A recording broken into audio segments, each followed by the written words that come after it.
Filosofarkii Immanuel Kant waa filsofar Jarmal ah, wuxuuna dhashay taariikhdu markay ahayd 22 Abriil 1724, wuxuuna geeriyooday 12 February 1804. Wuxuu lug ku lahaa kacdoonkii falsafada taasoo qabsatay fikradaha adduunka ee Yurub inta lagu jiray qarnigii 18aad.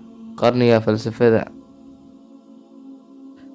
Filosofarka aragtidiisu waxaa ka mid ahaa: maskaxda waxay qaabaysaa ayna hagaajisaa khibrad. Dhammaan khibradaha aadanahana waxay isla wadaagaan sifooyin qaarkood. Saynisku waa aqoon la hagaajiyay, xikmaduna waa nolol la hagaajiyay. Qofka xaasidka ku ah xayawaanka way ku adkaataa la macaamilka dadka, waxaana ku xukumi karnaa qofkaasi sidii ula dhaqmo xayawaanka.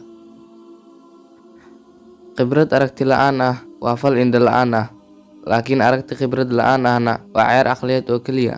Ani ma dhihin, waxaa yidhi Immanuel Kant. Dhammaan aqoonteena waxay ka bilaabataa dareemayaasha, waxaa sii raaca kadib fahamka, waxayna ku dhammaataa sabab. Ma jiro wax ka sarreeya sabab. Fikir ama aragti qanaaco la'aan ah waa aragti micno la'aan ah. Garasho aragti la'aan ahna waa garasho indho la'aan ah. Anagu taajir kuma nihin waxaan haysano, laakiin waxa aan taajir ku nahay waxa aan qaban karno la'aanta waxa aan haysano.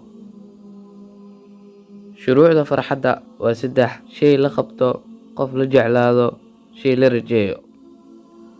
Qofka ka dhiga nafsadiisa sidii dirixi oo kale kama caban karo haddii ay dadka ku istaagaan.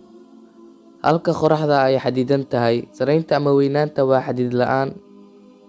Sidaa darteed, maskaxda markay xaadir ku tahay, weynaanta waxay isku daydaa inay qiyaasto waxaysan kari karin.